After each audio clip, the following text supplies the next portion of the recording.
C'est pas une préoccupation majeure, parce que la préoccupation majeure, pour moi, c'est de peindre. Il reste que je souhaiterais ne pas encombrer ma descendance avec des problèmes de faire passer ce qui a été construit à la déchetterie. Et donc,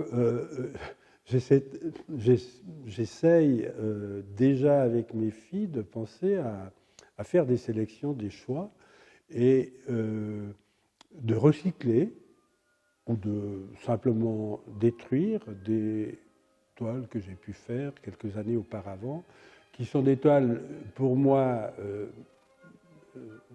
on va dire, mineures dans la mesure où j'ai le sentiment que ça m'a permis de faire ceci ou cela, mais que je peux m'en débarrasser sans être déchiré de cette séparation. Pour ce qui est de ma pomme et d'autres, mais évidemment moi je suis plus concerné par le numérique au travers de mes films et tout ça, donc évidemment c'est moins d'espace, mais c'est faire perdurer les fichiers, faire perdurer un disque dur dans de bonnes conditions, sans humidité, etc. Il y a aussi un coût moindre, mais voilà, puis c'est une question qui m'interroge. Quand on fait une œuvre qui engage toute sa vie, son sang, son argent, sa famille, on travaille jour et nuit parce que c'est une forme de nécessité, mais aussi on va au-delà de soi, c'est un patrimoine qui est issu de la région et qui va au-delà et qui émerge. On est un miroir de la société, on est un miroir culturel aussi d'une identité. Et je pense que par l'engagement que j'ai mis et l'importance que j'ai mis à développer ce travail à long terme, ça fait 35 ans, je pense qu'il est important de penser déjà malheureusement à la fin. Moi déjà de mon côté, je fais des inventaires, j'ai des livres, et pour moi c'est déjà énormément d'engagement pour pouvoir répertorier le maximum et faciliter cette... Par contre, on n'est pas sûr que ses descendants sont capables de gérer, parce que c'est lourd financièrement, c'est un impact émotionnel, c'est comment gérer alors qu'on n'a peut-être pas suivi l'œuvre tous les jours. C'est pour ça que c'est bien qu'il y ait une association, qu'on puisse en parler régulièrement. Cette association travaille maintenant depuis un certain nombre d'années. Bien sûr que la première mission, c'est le vivant, c'est d'essayer de l'aider avec l'archivage, avec l'organisation purement administratif, comment faire un inventaire, comment le mettre à jour, parce que l'artiste aujourd'hui doit tout faire. Pour nous aujourd'hui, la grande question c'est le volume et c'est la suite. Et c'est oui, nous, association, on va faire tout ce qui est à notre pouvoir, mais avec qui et avec quel type de partenariat, privé, public, les deux. Alors, déjà, l'association, on a beaucoup de chance parce qu'on a la famille qui est là, et que ce soit la sœur de Pierre Gollet ou sa femme, on a les enfants, les nièces, les neveux. Donc ça, c'est formidable et ça donne de l'entrain pour faire beaucoup de choses. Donc il faut prendre à bras le corps, quelque part, la collection qu'a laissée Pierre Gollet.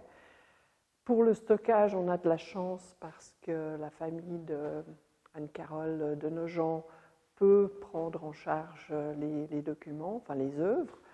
Par rapport à l'exposition, oui, c'est un peu difficile quand même parce qu'il faut trouver des lieux pour montrer l'œuvre, pour faire vivre la mémoire de Pierre.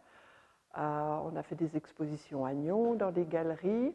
Et également, l'année dernière, on a fait un événement sur 2 jours, plutôt musical, pour témoigner et rendre hommage en fait, à Pierre Gollet au travers de ses œuvres qui sont d'ailleurs toujours exposées dans le jardin du conservatoire.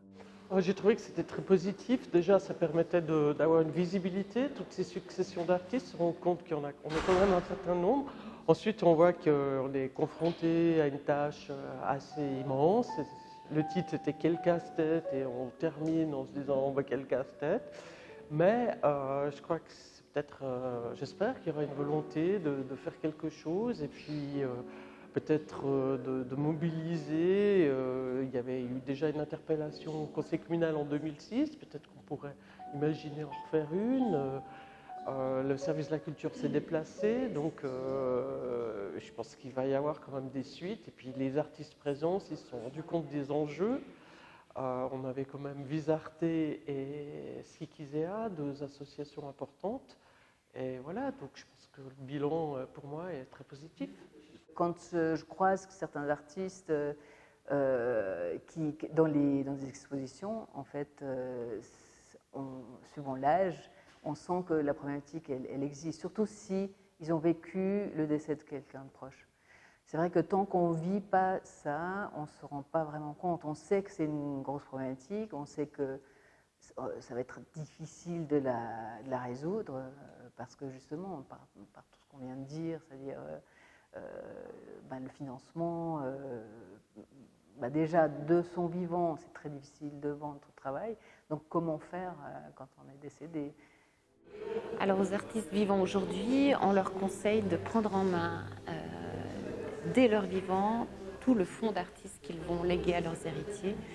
Donc ça consiste à déjà ordonner le fonds, le trier, le rendre intelligible, idéalement dresser un inventaire, faire une campagne photographique, enfin toutes sortes de mesures qui rendent la lecture du fonds accessible aux héritiers pour une compréhension le plus directe possible, et puis surtout de déjà démarcher auprès des institutions. Moi je pense que vraiment d'offrir des œuvres d'art à des musées qui acceptent, qui daignent bien accepter les œuvres, c'est déjà un excellent pas. Puisqu'il y a une logique d'acquisition, etc.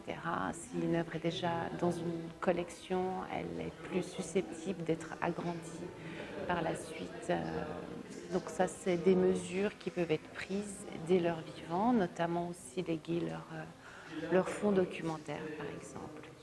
On a des dispositions générales pour l'attribution de subventions, et forcément, ça doit entrer dans ce cadre, mais une association qui demande une aide financière pour un projet, soit d'inventaire, d'exposition, de publication, peut très bien être soutenue.